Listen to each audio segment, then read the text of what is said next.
In part 6 of the 2022 Canes opponent preview series, we're going to preview the 2022 Virginia Tech Hokies, our opponent up in Blacksburg, Virginia on October 15th. Well, Virginia Tech has a new head coach. To move ahead, they went back. Brent Pry, who comes over from Penn State, was a graduate assistant in the mid-90s under Frank Beamer and Judd Foster. After 6 up and down years of Justin Fuente, Brent Pry, they're looking to bring back the glory days of Virginia Tech. Now, as Brent Pry put it, quote, "I wasn't sure if I'd ever step out and do my own thing. I spent 30 years as an assistant, and it took this place to do it." Well, let's put it this way. Brent Pry is no Justin Fuente. This is a defensive-minded coach who has that DNA in Virginia Tech, and he's been eager to reach out to that fan base up there. Mend those relationships that Fuente damaged in the past and bring something back to a program that's been 500 or below 3 of the last 4 years. But they have limits in the short term because the roster, they don't have the depth, and they've had some lean years in recruiting and players leaving for the league early. Well, let's look at the offense first. Virginia Tech's offense never materialized. They never had the high-powered offense that Justin Fuente promised outside of 2016. They've had shaky quarterback play in the past. Their ground game isn't what it once was, and the playmakers were not there. That all contributed to him being canned. Now, under Brent Pry, it's more the old school. And he brought in Joe Rudolph from Wisconsin to help achieve that on the offensive line. Now, in 22, the question they got to ask themselves is, do they have the personnel to run that offense? The starter is likely Grant Wells, who comes over from Marshall. In 2 years there, he had 34 touchdowns and 22 interceptions, throwing for 5,623 yards. He'll get the job over South Carolina transfer Jason Brown. Now, Wells is not afraid to take chances and go with the deep ball. And that's been missing in that offense for a long time. But he's got to cut those interceptions down. If he does, this could be a special offense. Their receiving core. They are led by a transfer who comes over from Temple in Jadon Blue.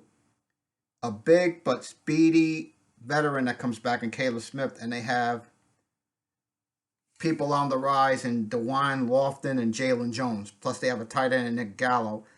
And they have a versatile quarterback turned offensive weapon in Connor Blumrick. Their foundation is very good in the passing game. But on the ground, let's put it this way. It's not the Virginia Tech we've been used to seeing in years past under Beamer. They have some talent there. And sophomore Malachi Thomas, who ran for 440 yards and 3 touchdowns. He'll get the ball a lot. The big question mark is that offensive line. Silas Danzy and Johnny Jordan returned for their 6 years. But they have sophomores in Caden Moore and Parker Clemens, who can really help out there with the youth. But after that, there's nothing. And their depth is very thin, and they don't have a lot of experience. I don't think this is the kind of group that can move defenses off the line of scrimmage to be a run-first offense this year. Not like in years past. Over time, maybe, but not now. Let's look at the defense.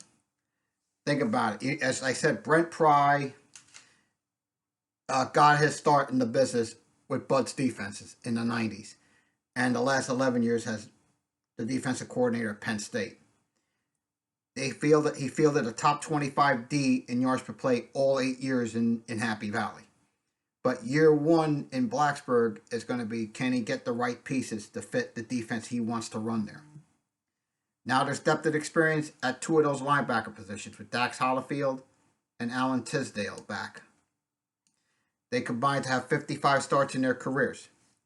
But then they were 2 of the most disruptive players on that D last year, combined for 16.5 tackles for loss.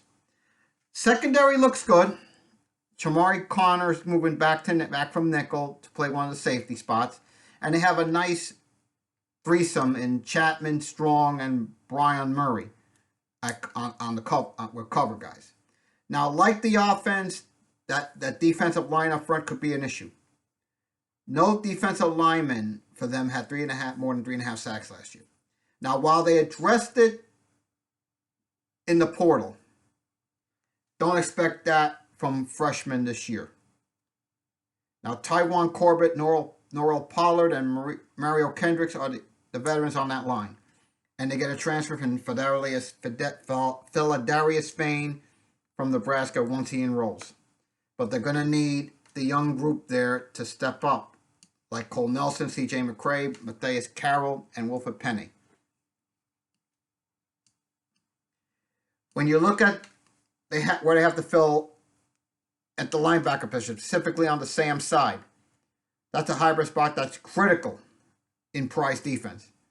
And it needs both linebacker and safety qualities. Now, Tech back in the spring had a couple of players willing to try that. We have former safeties in Keonta Jenkins and J.R. Walker ending up there, along with a 6'4" converted receiver in Kelly Lawson. Now, that might typify the outlook for Tech this year, with mixing and matching being the rule of the day there. And to make most of the personnel left behind by Fuente's staff to a different scheme. Now, let's look at the specialists. You know, the MO for all those years has been special teams for Virginia Tech. That's been the calling card. The only returner back who made any of the first 3 All-ACC teams from 2021 is punter Peter Moore. He averaged 44.5 yards per punt. They have a star punt returner in Tavion Robinson, but he's gone to Kentucky, although DJ Harvey, Lofton, and Blue Hall have promise there. They're going to bring in a kicker for a second straight year. Now, when you look at the excitement level in Blacksburg, yes, it's high. Fuente's gone. But there's no quick fix right away. That's going to need serious upgrades, particularly on the lines. Now, it didn't drop all the way out. They still averaged 6.25 wins a season over the last 4 years. And the Coastal isn't a world beater, though that's going to change this year. But it's going to take time to turn things around. Getting to 6 in a bowl game would be an accomplishment. But when you look at their schedule, they open at Old Dominion. Then they have 3 home games with Boston College, Wofford, and a short week with West Virginia on a Thursday night before going to Carolina and Pitt the next 2 weeks before we come in on the 15th. But when you look at the back end after we leave Blacksburg, they go to North Carolina State out of a bye week on another Thursday night. Then they finish with Georgia Tech, at Duke, at Liberty, who beat them, I think, last year. I think it was last year, 2 years ago. And Virginia in the Commonwealth Cup game to close the regular season at home.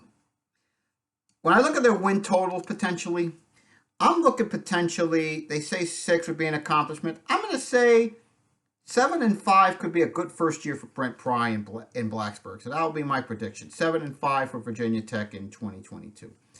In part 7 of the 2022 Canes opponent preview series, we will preview the Duke Blue Devils.